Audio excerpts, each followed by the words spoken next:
Now we're on page 44, and we're going to talk about opening and placing files. Close this one, don't save, and we're going to create a new file. So we're going to go File, New. We are going to create it 300 by 300. Make sure the units is pixels. If you put inches and it's 300 inches by 300 inches, you're going to run into some trouble because the computer's going to use up a lot of memory to open that up, and it might crash your computer. So make sure the units is pixels right here. At the top, type Cactus, C-A-C-T-U-S, next to name, and then click OK. Just like Photoshop and Illustrator, you can import and place files. The cool thing about this is you can either link a file or embed a file. Here, let's just do it and I'll explain it as we go. So let's go File, Place. And you're going to go to your Documents, 4-6 weeks, and go to your Unit 1 Part 3 Illustrator, and then choose Cactus.bmp. Now, one thing that you might notice, at the bottom it says Link, Template, Replace. Now you can check or uncheck Link. If you place an image and you check Link, what it does is it doesn't embed a copy of Cactus into your Illustrator file. It actually links to the original file. So if you change cactus.bmp, it'll change it in your Illustrator file as well. Now that's pretty cool, especially if you're a company and you have a design like a logo in your letterhead, business card, flyers, and stuff like that. You can just change your logo and it'll change it across the board. Now that's the positive part of it. The negative part of linking is if you delete the file that it's linked to, or rename it or move it, and then you turn in that file, the image will be missing. When we're working on projects, I will probably 90% of the time tell you to uncheck link and just embed the file. When you embed, it just makes a copy of it and places it in your Illustrator file. Now the bad part about that is embedding is it makes your Illustrator file a lot larger because it has to contain more memory. If it links, it doesn't have to contain all the memory files from that image. So that's the benefit of linking. For example's sake, we're going to link this time. So choose cactus.bmp and click place. You got this huge image here. Here, I'm going to get my selection tool and I'm going to fit this in the artboard. Because if you have anything outside the artboard, when you export it or save it as a JPEG, it's going to only show what's in the artboard.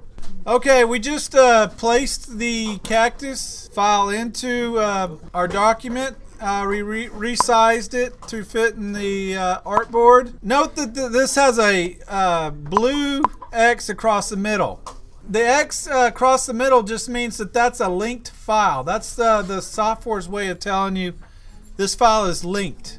Now if you click away from it, the X disappears.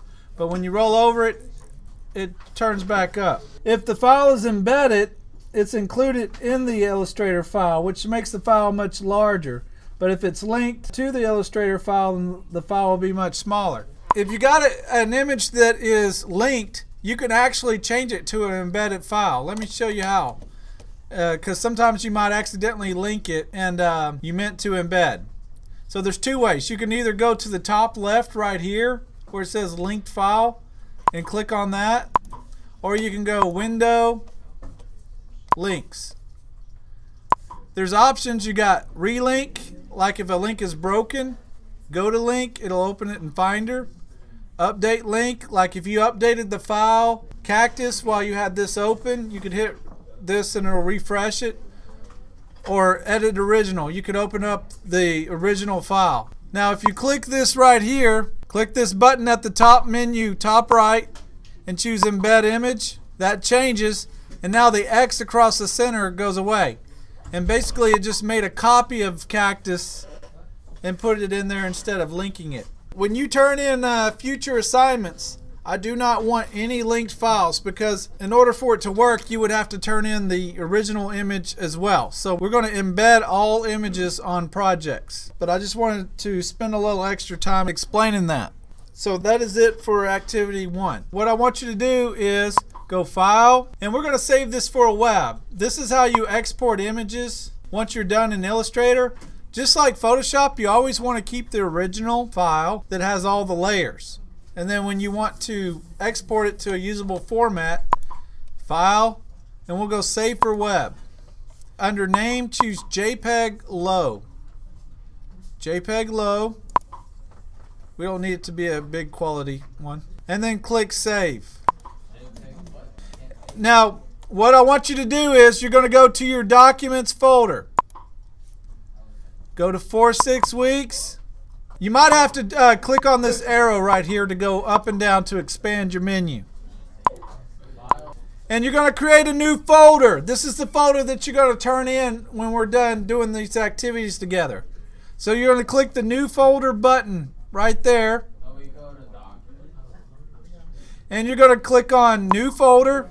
We're in 3rd period, so we're going to choose 3A _ your last name, first initial, _ Illustrator. And click Create. And you're going to save this as cactus.jpg in that folder. Click Save. And then just close it up. We already saved a copy. We don't need to keep the original, so don't save. And that is it. Now we'll begin on the next activity 2 for the next lesson. Thank you all for watching. Hey class, if you like this video, please click like below and subscribe to this channel. Also, like us on Facebook and follow us on Twitter.